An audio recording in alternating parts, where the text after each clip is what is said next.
Creek crocodile commandos, Bharat के स्वाट commandos. कई दिनों तक ये बिना कुछ खाए पिए दलदल के कीचड़ में रहकर अपने दुश्मनों का इंतजार करते हैं। जैसे ही इनका दुश्मन करीब आता है, पलक झपकते ही ये उस पर झपट पड़ते हैं। भारत के वो कमांडो हैं जो पानी में, दलदल में और जमीन में रहकर किसी भी परिस्थिति में अपने दुश्मन के दांत खट्टे कर सकते हैं। तभी तो शायद इन्हें क्रीक क्रोकोडाइल कमांडोज कहा जाता है। 1175 गुजरात के कच्छ का ये वो इलाका है जहां पर कहीं जमीन है, कहीं समुद्री पानी के नाले, तो कहीं दूर दूर तक फैली हुई दलदली जमीन। 1175 असल में गुजरात की सीमा का वो पॉइंट है जहां एक तरफ भारत की सीमा है तो दूसरी तरफ पाकिस्तान की जमीन। ये वही सरहद है जहां से पाकिस्तानी आतंकवादी, स्मगलर्स और घुसपैठिए आए दिन भारत में घुसपैठ करने की नापाक कोशिश करते हैं, लेकिन उनकी ये कोशिश कभी कामयाब नहीं होती, क्योंकि इस पूरे सीमावर्ती इलाके की सुरक्षा बॉर्डर सिक्योरिटी फोर्स यानी कि BSF की एक स्पेशल टुकड़ी जिसका नाम क्रीक क्रोकोडाइल कमांडो होता है वो करती है। क्रीक क्रोकोडाइल कमांडोज वो होते हैं जिनका नाम सुनकर ही दुश्मन के पसीने छूट जाते हैं। एक तरह के स्पेशल कमांडो होते हैं जिन्हें इस तरह की ट्रेनिंग दी जाती है, मगरमच्छ की तरह घंटों तक दलदली कीचड़ में रहकर दुश्मन पर घात लगाकर शिकार कर सकते हैं, और जब दुश्मन इनके करीब पहुंचता है तो बिल्कुल शेर की तरह ही उस पर झपट पड़ते हैं। अपनी इसी स्पेशल खूबी के कारण इन कमांडोज को क्रीक क्रोकोडाइल कमांडोज कहा जाता है। लेकिन इन्हें कोई आम कमांडो समझने की गलती मत करिएगा। इनकी ट्रेनिंग, इनका जज्बा और इनका जुनून देखकर अच्छे दुश्मनों के पसीने छूट जाते हैं।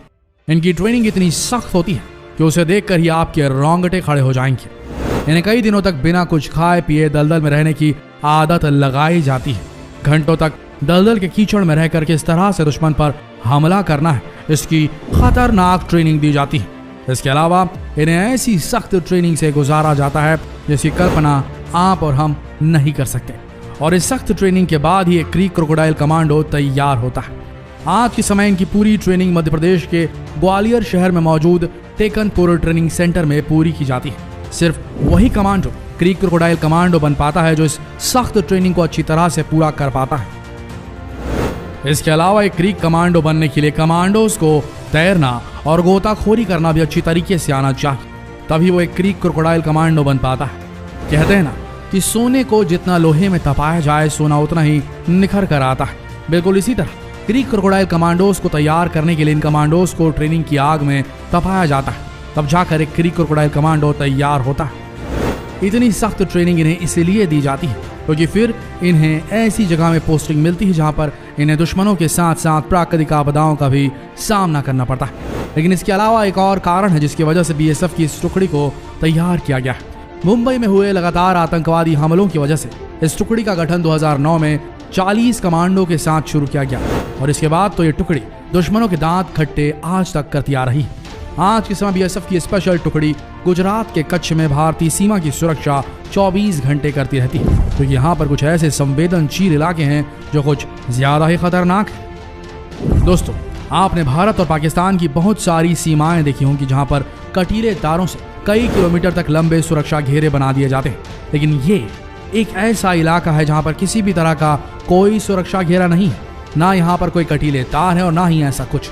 यहाँ पर सिर्फ दूर दूर तक या तो समुद्र का पानी फैला हुआ है या फिर दलदल। इसी इलाके में सरक्रीक एक ऐसा इलाका है जिसे सबसे ज्यादा संवेदनशील माना जाता है। ये कुछ ऐसे इलाके हैं जहाँ पर समुद्र का पानी अलग अलग स्रोतों से यहाँ पर नाले के रूप में जमा होता है, और जब ये नाले सूख जाते हैं तो दलदल का रूप ले लेते हैं।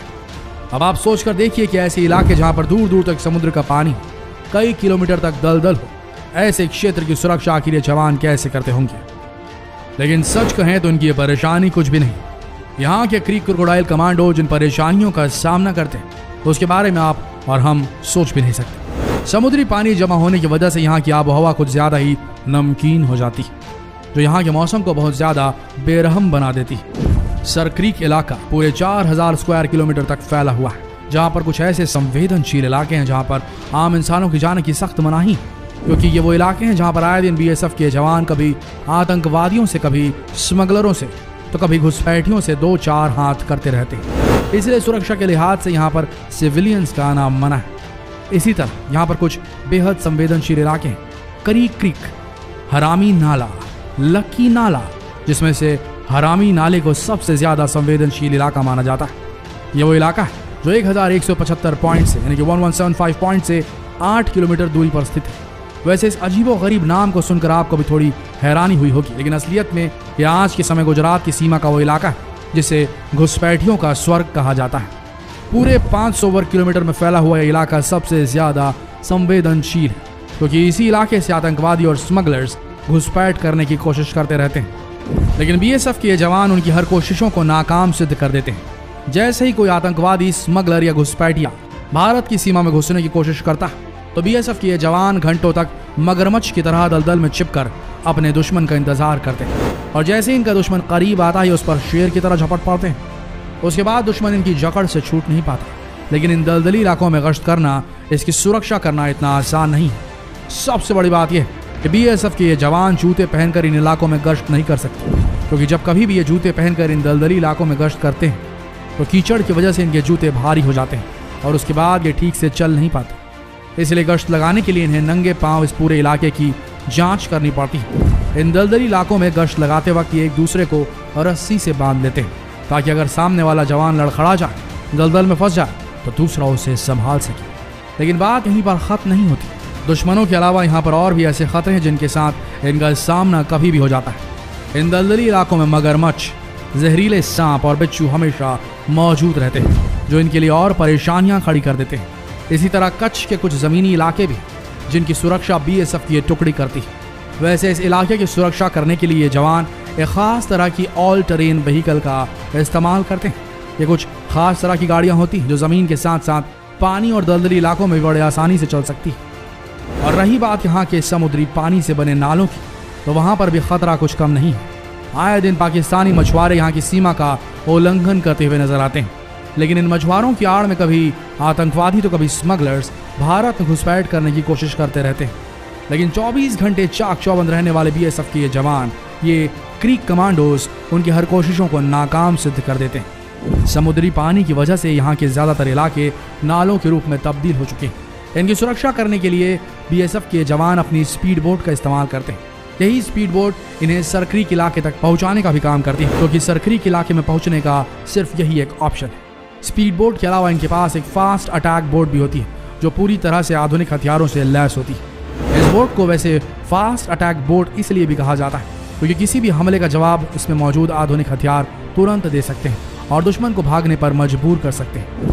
दोस्तों, इनके जज्बे और जुनून को देखकर आप भी हैरान रह गए होंगे, लेकिन सोचिए, आज जो खुले आसमान के नीचे आप और हम आज़ादी महसूस करते हैं, अपने परिवार के साथ अपने घरों में सुरक्षित महसूस करते हैं, आज इन्हीं जवानों की बदौलत आज ये सीमा पर खड़े हैं, तभी हम सब हमारे घरों में सुरक्षित हैं। ये कड़ी धूप में रहकर, -50 डिग्री में रहकर भारत की सीमा की सुरक्षा करते हैं, और बात जब देश की हो तो फिर ये जान देने में भी पीछे नहीं हटते। भारत के इन खतरनाक क्रीक कमांडोज को हमारा सलाम। शेयर कीजिए इस वीडियो को और बताइए लोगों को कि भारत के पास क्रीक कमांडोज की ऐसी टोली है जो किसी भी दुश्मन को नेस्त नाबूद करने में कामयाब हो सकती है। मिलते हैं अगले दिलचस्प वीडियो में, तब तक के लिए आप सबका इस वीडियो के अंत तक बने रहने के लिए दिल से धन्यवाद।